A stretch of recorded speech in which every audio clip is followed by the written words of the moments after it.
야구야구 김영준입니다. 포스팅에 나온 사사키에게 스무팀이 달려들고 사사키가 다저스를 택했을 때 다저스는 로또를 맞은 것처럼 보였습니다. 하지만 사사키는 8경기 1승 1패 4.72에 그치며 기여가 없었습니다. 사사키는 내년이 24세 시즌이고 FA까지 5년이 더 남아있기 때문에 성공과 실패를 논하기는 이릅니다. 하지만 적어도 올해는 사사키를 더 이상 보지 못할 가능성이 높아지고 있습니다. LA타임즈는 올 시즌에 돌아올 가능성이 낮아 보인다고 보도했습니다. 첫 번째 리앱에서 부진했을 때 로버츠 감독은 세 번째, 네 번째 리앱에서 본 실력이 나올 걸로 본다고 했지만 네 번째 리앱 결과도 좋지 않자 기대 수준에 미치지 못한다. 복귀 계획은 아직 없다고 했습니다. 도쿄 시리즈에서 최고 100.5마일 포함 98.0마일을 던졌던 사사키는 미국으로 돌아와 첫 5경기에서 96.1마일을 던집니다. 사사키는 2023년 98.9마일이었지만 지난해 96.9마일에 그쳤고 포신 피안타율도 2할 2푼 9리에서 3할 1리로 치솟습니다. 사사키는 자신을 원하는 팀들에게 구속 감소의 원인을 물어보기까지 합니다. 하지만 구속은 마지막 일본 시즌보다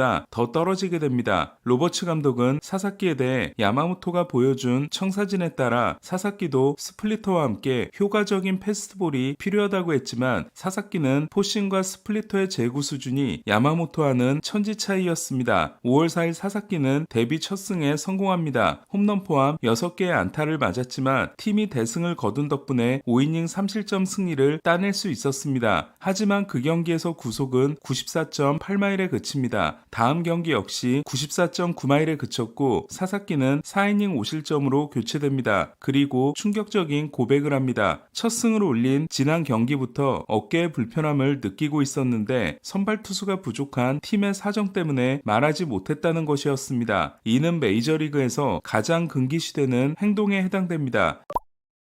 사사키는 IL에 올랐지만 지난해 일본에서 다쳤던 부위와 같고 그보다 훨씬 덜 아프기 때문에 오래 걸리지 않을 거라고 합니다. 사사키는 5월 10일자로 IL에 올랐고 회복에 충분한 시간을 준 다저스는 8월 15일에 리앱을 시작하게 합니다. 사사키는 첫 트리플 A 경기에서 93.7마일을 기록했고 2이닝 3실점에 그칩니다. 13타자를 상대로 삼진은 없었습니다. 두 번째 경기는 3.1이닝 2실점이었지만 구속이 96.0마일로 올랐습니다. 세 번째 경기에서 사사키는 3.2이닝 5피안타 4실점에 그치지만 구속은 96.4마일로 더 오릅니다. 스플리터 스윙도 7개였습니다. 하지만 9월 4일 네 번째 등판에서 구속은 다시 94.4마일로 떨어졌고 5이닝 2피 홈런 4실점에 그칩니다. 스플리터 스윙은 하나였습니다. 사사키는 트리플 A 4경기에서 14이닝 11자책 7.07에 그쳤고 피안타율 3할 1푼 5리 윕은 1.79를 기록합니다. 사사키가 리앱을 시작할 때 계산법은 간단하다. 메이저리그 수준에 맞게 던질 수 있다면 로스터에 포함시킬 것이고 그렇지 못하다면 포함시키지 않을 것이라고 했던 로버츠 감독은 네 번째 리앱이 끝난 후 기대 수준에 미치지 못하고 있다. 팀에 합류시킬 계획은 없다. 구위가 나오지 않고 있다. 트리플 A 타자들을 상대로 더 잘 던져야 한다고 했습니다. 트리플 A는 시즌이 9월 22일에 종료됩니다. 남은 등판은 두 번일 걸로 보이고 그 두 경기에서 사사키가 반전을 만들기는 쉽지 않을 걸로 보입니다. 다저스 입장에서도 FA까지 더 남은 사사키를 올해 무리하게 쓸 이유가 전혀 없습니다. 로버츠 감독은 우리 팀의 일원이 되려면 절박함이 있어야 하고 압도적인 퍼포먼스가 있어야 한다. 그는 올해 많은 일을 겪었지만 여전히 엄청난 재능을 가지고 있다. 우리는 더 많은 걸 보고 싶다며 팀이 원하는 수준에 이르지 못하고 있음을 내비쳤습니다. 사사키는 스킨스보다 생일이 6개월 빠른 2001년 11월생이고 시간은 그의 편이 될 가능성이 높습니다. 하지만 갈 길이 멀어 보이는 것도 사실입니다. 사사키는 일본에서 5년 동안 2군 경기 포함 414이닝에 그쳤고 올해도 50이닝을 넘는 데 그쳐 내구성을 증명하지 못했습니다. 구속 반등이 일어나기는커녕 더 떨어졌고 제구가 되지 않다 보니 시범 경기 때 난리가 났던 스플리터도 힘을 발휘하지 못했습니다. 사사키는 마이너에서 싱커를 배웠지만 실제 경기에서는 거의 던지지 못했고 딜리버리를 수정했지만 제구 불안은 여전했습니다. 3년 연속 투수 부상 1위에 오른 데다 특별한 작품을 만들지 못한 다저스의 투수 코칭 파트가 사사키 개조에 성공할지 주목됩니다.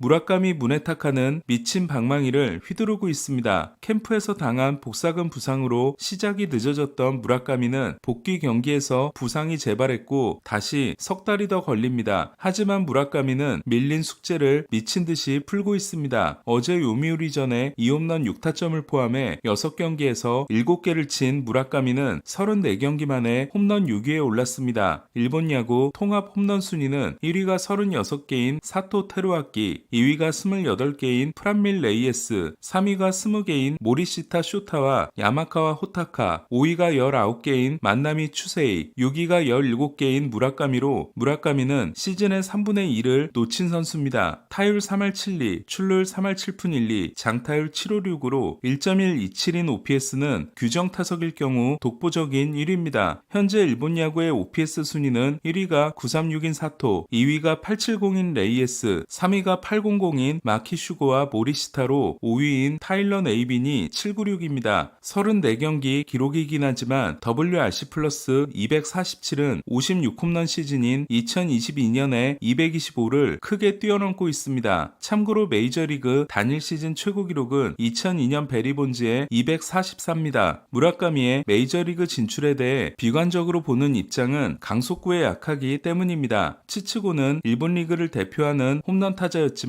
강속구를 못 치는 타자였습니다. 가끔 깜짝 지출을 하는 템파베이는 치츠고와 2년 1200만 달러에 계약했지만 치츠고는 끝까지 메이저리그 구속에 적응하지 못하고 182경기 18홈런, 타율 1할 9푼 7리, OPS 630을 기록하고 돌아갔습니다. 무라카미는 최고의 시즌이었던 2022년에 150 이상 공을 상대로 타율 3할 2푼 7리, OPS 1.264를 기록합니다. 하지만 2023년은 1할 2푼 8리, 지난해는 1할 9푼에 그쳤습니다. 무라카미는 올해도 타율 1할 6푼 7리, OPS 583에 그치고 있습니다. 12타석밖에 안 되는 기록이긴 하지만 지금까지의 트랙 레코드를 보면 강속구 대처가 좋아졌다고 보기 어렵습니다. 무라카미는 폭풍 삼진을 당하면서 볼넷 9.8%, 삼진 30.8%를 기록하고 있는데 볼넷 19.3%, 삼진 20.9%였던 2022년과 비교하면 볼쌈비도 좋지 않습니다. 무라카미가 건강한 시즌을 보내지 못하면서 몸값이 많이 내려간 반면 야쿠르트 구단은 본인이 원한다면 포스팅비를 고려하지 않고 보내주겠다는 입장을 밝힌 바 있습니다. 무라카미를 데려갈 수 있는 팀으로는 양키스가 꼽히고 있습니다. 3루에 구멍이 뚫린 양키스는 라이언 맥맨을 데려왔지만 맥맨이 하산 이후 부진하고 마치 다나카 이후 주춤하는 사이 일본 선수를 독점하는 다저스를 막아야 하는 것과 홈구장까지 고려하면 좌타 거포인 무라카미에게 최적의 팀이라는 이야기가 나오고 있습니다. 양키스가 움직인다면 매치도 움직일 수 있습니다. 피트 알론소와 결별한다면 새로운 일루수가 필요하기 때문입니다. 필리스도 무라카미를 스카우팅하고 있습니다. 필리스는 지난 겨울에 알렉봄을 처분하기 위해 노력했고 봄은 내년 시즌 후 FA가 됩니다. 다만 무라카미가 대다수의 일본 선수들처럼 서부 해안의 팀을 선호한다는 점에서 동부 팀들에게 기회가 있을지는 다저스 같은 서부 팀들에게 달려 있을지도 모르겠습니다. 무라카미가 어디로 가게 될지 메이저리그에서 성공할지 궁금합니다. 야구야구 김영준이었습니다.